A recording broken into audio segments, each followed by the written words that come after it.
मैं भी तो घर की हूँ। सुबह से घर में हलचल मची हुई थी। खुशी का माहौल है। बड़ी ननद जो घर में आने वाली है। माँ जी तो खुशी से फूले नहीं समा रही। सारी व्यवस्था खुद ही दौड़ दौड़ कर देख रही हैं। ऐसे में कुछ करने को कह दूँ तो घुटने का दर्द लेकर बैठ जाएंगी। अरे बहू, गुलाब की नहीं, रजनीगंधा के फूलों का गुलदस्ता बना। काव्या को वही पसंद है। रोज तो अपने मन का लगाती ही हो।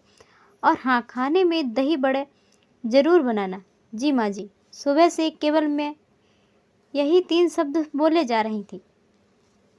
आखिरकार वह ऐतिहासिक पल आ ही गया जब मेरे ननद नंदोई और उनके बच्चों का गृह प्रवेश हुआ। कितनी दुबली हो गई हो रजनी, खाना नहीं खाती हो। और भाई, तुम्हें क्या हुआ? तुमने भी खाना छोड़ दिया है क्या? क्यों रजनी, सबको डाइटिंग पर डाल रखा है। और इस तरह उनके तानों का सिलसिला शुरू हो गया जो 1 हफ्ते तक चलने वाला था। मैंने भी खुद को तैयार कर रखा था कि इस बार कुछ भी हो जाए, मैं किसी की बातों से अपना दिल नहीं दुखाऊंगी। परिवार में तो हल्का फुल्का तनाव हो ही जाता है, पर उसे समझदारी से सुलझाने की ज़रूरत है। तभी सासू माँ के आदेश से मेरी तंद्रा टूटी। रजनी, चाय नाश्ते का इंतजाम भी करेगी या ऐसे ही बुत बनी खड़े रहेगी? चलो, तब तक तुम लोग भी नहा धो लो। लंबा सफ़र तय करके आ रहे हो। सभी उन लोगों के आवभगत में लग गए और मैं रसोई घर में। कहने को तो पूरा मेरा घर है, पर पता नहीं क्यों रसोइया घर ही अपना लगता है। शायद क्योंकि यही मेरे दुख सुख का साथी अपना लगता है।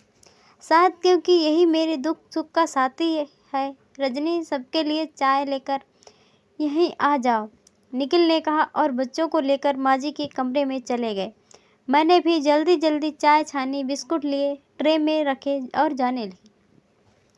कमरे से गप्पे मारने की और हंसी ठहाकों की आवाज़ें आ रही थी, इसीलिए मुझसे भी इंतजार नहीं हो रहा था।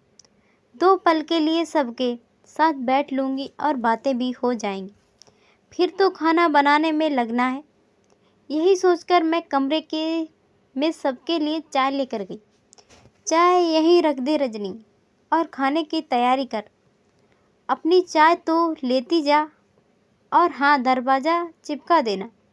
मैं चुपचाप अपनी चाय ले अपने साथी रसोई घर में आ गई और रोते हुए चाय पीने लगी, जो कि मेरे आंसुओं की वजह से नमकीन हो गई थी। किसी से क्या कहती? जब निखिल ने कुछ नहीं कहा तो क्या करूं? क्या किसी से उम्मीद करूं? या मैं केवल खाना बनाने के लिए हूं? मुझे हक नहीं है सबके साथ बैठकर चाय पीने का? फिर काव्या दी ही कहेंगी 1 हफ्ते रही पर रजनी के पास तो टाइम ही नहीं है हमसे बात करने का। दिन भर रसोई घर में रहूंगी तो कहाँ से टाइम मिलेगा? या फिर मैं सासू की बातें सुन लूँगी तो बड़ा अनर्थ हो जाएगा। शादी के 3 साल पूरे होने को हैं, पर शायद अभी भी मैं सबके लिए पराई हूँ। इसीलिए मुझे परिवार के साथ चाय पीने का हक नहीं है। मैंने खुद को तैयार कर रखा था, पर आखिर दिल दुख ही गया। मैंने ही समझने में भूल कर दी। शायद क्योंकि समझदारी दोनों तरफ हो तभी रिश्ता निभाया जा सकता है, वरना ऐसे तो रिश्ते ढोए जाते हैं। दोस्तों, वीडियो पसंद आई हो तो लाइक और शेयर ज़रूर कीजिएगा। चैनल पर नए हो तो प्लीज़ मेरे चैनल को सब्सक्राइब कर लें। धन्यवाद।